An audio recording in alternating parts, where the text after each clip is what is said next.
अस्सलाम वालेकुम जी। अच्छा, पॉलिटिक्स तो चलें जो चल रही है, लेकिन बार बार मुख्तलिफ जो ब्लॉगर्स हैं और जो न्यूज़ में जो आता है कि पाकिस्तान की आवाम को लूट के खा गए और सियासी जो लोग थे उन्होंने बेड़ा गर्क कर दिया। फिर आहिस्ता आहिस्ता चलो इतना तो हौसला हुआ कि जो ज़िम्मेदारान है इस्टेब्लिशमेंट और जजेस का भी नाम आ जाता है, यानी कि जुडिशल सिस्टम का नाम आ जाता है, तो इस हद तक तो चले थोड़ी सी बेहतरी हुई। लूट के खा गए, इसमें कोई शक नहीं है। लूटा और बहुत लूटा और अपने आप को बहुत मोटा कर लिया। और फिर बात यह है कि जो सियासतदान है उनका तो एहतसाब होता है और बड़े बुरे तरीके से होता है। एक बात, उसका एक पहलू ये है, लेकिन अभी तक कौन से जजेस और कौन से जर्नलों का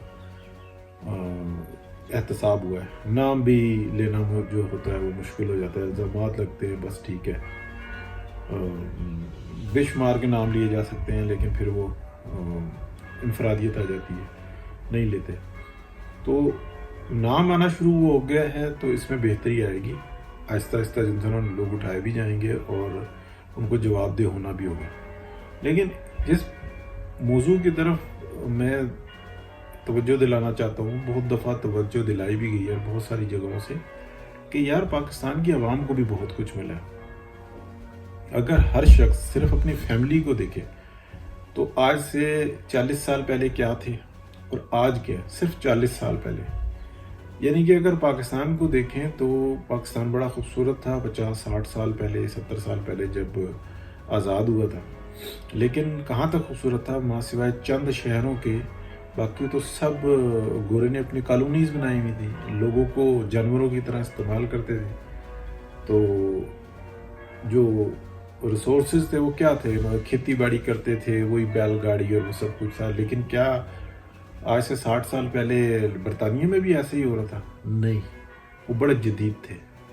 तो उन्होंने अपनी कॉलोनीज़ बनाई हुई थी। जब आज़ादी मिली है उसके बाद जो है बेहतरी होना शुरू हुई आहिस्ता आहिस्ता। लेकिन साथ ही मार्शलों के अंदर यही होता था कि अवाम को दबा के रखो, और पाकिस्तान का जो पॉलिटिकल सिस्टम था उसको तबाह किया गया। फिर इंफ्रास्ट्रक्चर था उसको तबाह किया गया, मतलब बेतरीका जो इंसाना काम किया गया। जो एक फ़र्द वाहिद के दिमाग में आ जाती थी वो समझता था कि यही सबसे बेहतरीन है। यानी कि अयूब खान अरबपति हो गया, उसकी फैमिली, उसके बच्चे देखें अरबपति आज तक निकाल रहे हैं और खा रहे हैं, यही है ना। उसके साथ सिर्फ अयूब खान नहीं, सैकड़ों के हिसाब से जो लोग हैं वो अरबपति हुए। फिर उसके बाद अगर आप देखें कि माशाल्लाह लगता है दूसरा जनरल ज़िया के बच्चे देखें, उसके साथ दीगर जो जर्नैल थे, कितनी बड़ी तादाद है, सब अरबपति हैं। कहाँ से आए पैसे? ये सब लूटा है और उसके एवज़ क्या किया, बेड़ा गर्क किया। लेकिन जो मौजू है ना वो ये है कि पाकिस्तान की आवाम को क्या मिला। हर शख्स जो इंसान ना जिसकी इतनी रसाई है कि जो ये बात सुन रहा है, यानी कि उसके पास एक मोबाइल है या उसके पास ट्रांसपोर्ट के लिए एक मोटरसाइकिल है या गाड़ी है, आप देखें कि क्या तसव्वुर था इन चीज़ों का। जो फ्रूट खाते हैं उसका तसव्वुर था, ज़रूरियात नहीं पूरी होती थी। तो क्या इतना खूबसूरत पाकिस्तान था। इस्लामाबाद को देखें, सरगोदा, फैसलाबाद, भावलपुर, भावलनगर, कितने खूबसूरत रोड्स हैं, बेहतरीन किस्म का बन रहा है। बेशक यूरोप जैसे नहीं है, बहुत कम है, इंसाफ का वो पैमाना नहीं है। यानी कि एक पॉलिटिकल सिस्टम ही नहीं बन सका तो अदालतें कहाँ से बनती, कंटिन्यूटी नहीं होती थी ना, और अदालतें ही तो बेड़ा गर्क करती थी। यानी कि मार्शलों को जो दुआएं बख्शे हैं वो इस अदालतों ने तो बख्शे हैं। इसी तरीके से अगर आप देखें तो पॉलिटिकल जमातों को कैसे जलील किया जाता है वो भी हमारे सामने नज़र आता है। लेकिन एक आम आदमी अपने गिरबान में झांके और ये देखे कि एक तो ये प्रोपेगेंडा है जिसके हम बहकावे में आए हुए हैं, और हकीकत ये है कि अगर हमें लूटा है तो हमारे पास आया तो हमसे लूटा है ना। मतलब टैक्सेस लगा दिए हैं, बेपनाह लगा दिए हैं, इस टाइप की बातें करते रहते हैं और बेड़ा गर्क कर दिया है। ये सारी चीज़ें जो हैं ना कहलाई जाती हैं। यानी कि हमें इस स्टेट ने बहुत कुछ दिया। अगर शहरों को देखें, लाहौर, मुल्तान, कहाँ वो पहुँच गए। اس کی آبادی کے تناسب سے میں بات کروں، پہلے کتنے بڑے بڑے شہر تھے، لاکھوں میں میکسیمم جاتے ہوں گے، لیکن اس کے اندر خوشحال لوگ کتنے تھے؟ اس وقت میں کوٹھیاں دیکھیں کتنی بنی ہوئی ہیں، فارم ہاؤسز کتنے بنے ہوئے ہیں، مری جو بالکل ایک چھاونی ہوا کرتی تھی، وہاں پہ صرف غریب لوگ ہوتے تھے یا گورا شاہی ہوتی تھی، یعنی کہ ان کے چند فارم ہاؤسز ہوتے تھے اور باقی لوگوں کو رعایا کی طرح سے استعمال کرتے تھے۔ کیا سول لوگ کچھ خوشحال تھے؟ ماں سوائے چند ایک کے جو ان کے لیے کام کرتے تھے پاکستان کی عوام کا یا اس علاقے کی عوام کا استحصال کرنے کے لیے، وہی تھے خوشحال، لیکن وہ دوسری طرف ملازم تھے۔ اب یہ جو بات بار بار کہی جاتی ہے نا، یہ ہمیں ایک آپ کہہ لیں کہ ایک میجیکل میتھڈ ہوتا ہے، اس پر کہا جاتا ہے کہ ہمیں لوٹ لیا۔ جو لوگ اس دائرے سے باہر نکلتے ہیں نا، وہ خوشحال ہو جاتے ہیں۔ بات کرنے کا جو ٹوٹل مقصد ہے نا، وہ یہ ہے کہ ہمیں اس دائرے سے نا باہر نکلنا ہوگا، اس بات کو ہمیں سمجھنا ہوگا کہ ہم بدحال نہیں ہیں، ہمیں ضرور نقصان پہنچایا گیا، لیکن وہ نقصان ایک خاص میتھڈ کے تحت کہ یعنی کہ جو ہمارے ہاں پاکستان کے اندر سول سپریمیسی تھی اس کو قائم نہیں ہونے دیا گیا، اور پھر یہ جو بار بار جو ہے نا ماشاء اللہ لگا کے اور انفلوئنس کر کے یہ جو 2017 کے اندر نواز شریف کی حکومت کو ختم کیا گیا، یہ بھی ایک طرح کا ماشاء اللہ تھا۔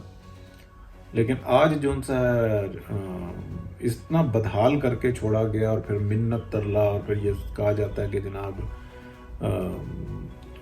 بیڑا غرق ہو جائے گا، اور پھر اپنا جو ہے سارا ذمہ داری اتار کے اور دوسرے کو دے دی، اور خود اپنے آپ کو جو ان نا بڑے طریقے سے بتا رہے ہیں کہ جناب ہم جیسا تو اچھا ہی کوئی نہیں، ہم تو اے پولیٹیکل ہو گئے ہوں، غیر سیاسی ہو گئے۔ غیر سیاسی نہیں ہو گئے، مجبوری ہو گئی تھی۔ اور پاکستان کی عوام کو یہ یاد رکھنا ہوگا کہ یہ غیر سیاسی نہیں ہوا، انہوں نے مجبوراً یہ تھوڑے سے پیچھے ہٹ گئے، اس لیے کہ یہ جو طبقہ ہے نا، یعنی کہ اس بات کو یاد رکھیے گا کہ پاکستان کی عوام کو بہت کچھ دیا اس اسٹیٹ نے، اس ملک نے، اس ریاست نے، اس دھرتی ماں نے بہت کچھ دیا۔ یہ جو لوگ ہیں جو آتے ہیں، یہ صرف ایسا نہیں ہوتا کہ آرمی اسٹیبلشمنٹ ہوتی ہو یا چند ایک ججز ہوتے ہیں، یہ پورے گروہ کی صورت میں آتے ہیں۔ جیسے عمران خان کی ٹیم ساتھ لگائی گئی، سارے دھتکارے ہوئے، پھٹکارے ہوئے، نکالے ہوئے جو سیاستدان تھے، ان کی ٹیم بنائی گئی، اس کا نام تھا پی ٹی آئی، اور ان دھتکارے ہوئے لوگوں کو، ریجیکٹڈ مال کو اکٹھا کر کے بتایا گیا کہ یہ آپ کی چوائس ہے۔ یہ بڑا ظلم کیا گیا، پھر ان کو طاقت بخشی جاتی ہے، ان کو جتایا جاتا ہے، ان کو پھر ان کا انفلوئنس، یعنی کہ اس راستے سے آؤ گے تو آپ کے کام ہوں گے۔ جیسے پاکستان بننے سے پہلے مرزائیوں کو جو دوام بخشا تھا، وہ کیسے گورے نے کہ جو اس مرزائی طبقے کے ساتھ ملے گا وہ خوشحال ہو جائے گا، اس کا ہر کام ہو جائے گا، اور جو ان کی مخالفت کرے گا اس کا بیڑا غرق ہو جائے گا۔ اسی طریقے سے پی ٹی آئی بنائی گئی کہ جو اس کا ساتھ دے گا وہ اس کے ساتھ قتل معاف ہے، کوئی مسئلہ ہی نہیں ہے، سر کرپشن معاف ہے، اور جو ان کی مخالفت کرے گا اس کا سیدھا کام بھی بیڑا غرق کر دیا جائے گا۔ یہی مرزائیت تھی اور یہی اپنا عمرانیت ہے۔ تو یہ بات آپ ذہن میں رکھیں، پاکستان کی عوام کو بہت کچھ دیا ہے سسٹم نے، اس سوچ کے اوپر رہیں گے تو پھر بہتر رہے گا۔ اور ایک بات آخر میں اور کہ جو سیاسی لوگوں کے اوپر کہا جاتا ہے نا کہ یہ ہر سال بہتر ہوتے ہیں، حالات کیسے بھی ہوں، تو یہ ذہن میں رکھیں کہ یہ صرف سیاسی لوگ نہیں ہوتے، جو خوشحال لوگ ہوتے ہیں وہ بھی ایسے ہی ہوتے ہیں، اس لیے کہ وہ کھیلتے، یعنی کہ وہ کاروبار جو کرتے ہیں وہ آنکھیں کھول کے کرتے ہیں، وہ جذبات سے ہٹ کے کرتے ہیں۔ اس وقت پاکستان میں کیا صورتحال چل رہی ہے، اگر کوئی شخص جذبات سے ہٹ کر اور فیصلے کرنا شروع کر دے تو وہ بھی خوشحال ہونا شروع ہو جائے گا۔ کچھ لوگ ایسے پھنس جاتے ہیں، وہ تو چلیں ٹھیک ہے، ایکسیپشنل ہوتی ہے، لیکن جو عام آدمی ہے، یعنی کہ جو کاروباری، جو بڑا کاروباری ہے، وہ جذباتی نہیں ہوتا، وہ بالکل آنکھیں کھول کے دیکھتا ہے۔ اسی طریقے سے یہ سیاستدان اس ملک کا بھلا کر رہے تھے، عوام کا بھلا کر رہے تھے، کیونکہ عوام کی عدالت میں جانا ہوتا ہے ان کو، اور یہ عوام کے لیے بہتر کام کر رہے ہوتے ہیں۔ آہستہ آہستہ یہ آگے بڑھ جاتے ہیں، لیکن جب یہ اپنی ذات کے لیے بھی فیصلے کرتے ہیں تو اتنے ہی صبر اور تحمل کے ساتھ کرتے ہیں، कि कोई प्रॉपर्टी खरीदते हैं ना, तो आप ये देखें कि बड़े से बड़ा बंदा होगा, बड़ा ताकतवर होगा। जब ये प्रॉपर्टी खरीद रहा होगा ना, रकबा खरीद रहा होगा, कम मार्जिन वाली खरीद लेगा, दूर खरीद लेगा, लेकिन बिल्कुल लड़ाई झगड़े से पाक खरीदेगा। ये मैं बहुत आपको ज़बरदस्त बात कहा। आप सनद जो होती है ना, वो 80-90% जो होता है वो सनद होती है। जो 10% लोग होते हैं जो झगड़े का माल खरीदते हैं और झगड़े अफोर्ड कर लेते हैं, मैं उनकी बात नहीं कर रहा, उसको निकाल दें। 90% जो लोग हैं जो बड़े, वो कोई जो रकबा खरीदेंगे वो दूर खरीद लेंगे। अच्छा, उसके अंदर साइंस क्या होती है? हर प्रॉपर्टी ने ना 7 साल के अंदर उसके ऊपर अरूज आता है, फिर थोड़ा सा डाउन होती है, फिर अरूज आता है, फिर डाउन होती है। यानी कि ये इस तरीके से चल रही होती है। अगर आप पिंडी में रहते हैं, रावलपिंडी में, तो आप गुजर खान में खरीद लेंगे ज़मीन, तो कोई दूर होगी, तो गुजर खान आज खुद शहर बन गया। एक वक्त था, आज से 30 साल पहले, सिर्फ 30 साल पहले की मैं बात बता रहा हूँ, कि गुजर खान से थोड़ा सा 20-30 किलोमीटर अंदर की तरफ जाएं तो ये गांव देहात थे। इस वक्त गुजर खान सिटी से 20-30 किलोमीटर भी शहर है। अच्छा, रावलपिंडी सिटी से 12 किलोमीटर बाहर निकले तो सब गांव देहात है। अभी आप देखें पूरा शहर है। तो वो जो शहर है उससे अगर 10-20 किलोमीटर आगे निकल जाए तो वो 20 साल के बाद क्या होगा?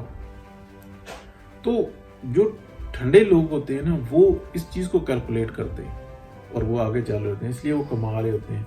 तो जब ये MNA MPs इनके ऊपर जो हर साल बाहर आती है, वो इसलिए नहीं आती कि वो लूट रहे होते हैं। उनको लूटने की जरूरत नहीं होती, उनके अंदर फैसला करने की बेहतरीन सलाहियत होती है, वो कमा लेते हैं। अच्छा, ये तो टोटल सियासतदान जो आ गए, आप समझ लें कि सेनेट, कौमी असम्बली और प्रोविंस असम्बली के अगर आप लगा लें तो ये तकरीबन 1100-1200 बंदा बनता है टोटल। अच्छा, इसके मतलब इसके अंदर लड़ने वाले आप कर लें कि 1200 से आप उसको 10 से ज़रब दे लें, 10,000 बंदे बन गए कि जो शफल होते रहते हैं। बस इतनी है ना तादाद, जिनमें से हमें 1000 बंदों का भी नाम नहीं याद होगा। सामने हमारी शक्लें हैं ना, 1000 को भी नहीं हम पहचान सकेंगे। यानी कि जो सुनने वाले हैं ना, जो कौमी असम्बली के मेम्बरान है ना, 10% के भी नहीं है आप शक्लें, या 20% कह लें आप, कि 50 बंदों का नाम नहीं जानते होंगे कि ये हमारे सामने शक्लें आई। 100 बंदा कौमी असम्बली का ऐसा कर लें कि जिसको कहेंगे कि हाँ ये MNA है लेकिन नाम नहीं पता, या जिसका नाम भी पता, ऐसे होंगे। 90% जो सुनने वाले हैं, मैं उनकी बात कर रहा हूँ, 10% की नहीं बात कर रहा। तो ये चक्कर होता है कि जब वो लोग फैसले करते हैं ना, बहुत ठंडे दिमाग से और दूरअंदेशी के साथ करते हैं, इसलिए वो हर साल जो है ना बेहतरी में जाते हैं। और जो उनमें से गलत फैसले करते हैं वो बहुत मतलब 1-2% होते हैं, वो भी ख्वार हो जाते हैं। तो लंबी बात हो गई है जी, इंशाल्लाह में मज़ीद करेंगे। रोज़ सियासत पे होती है, आज थोड़ी सी सियासी है, लेकिन ऐसी भी बात होनी चाहिए। अल्लाह हाफिज़।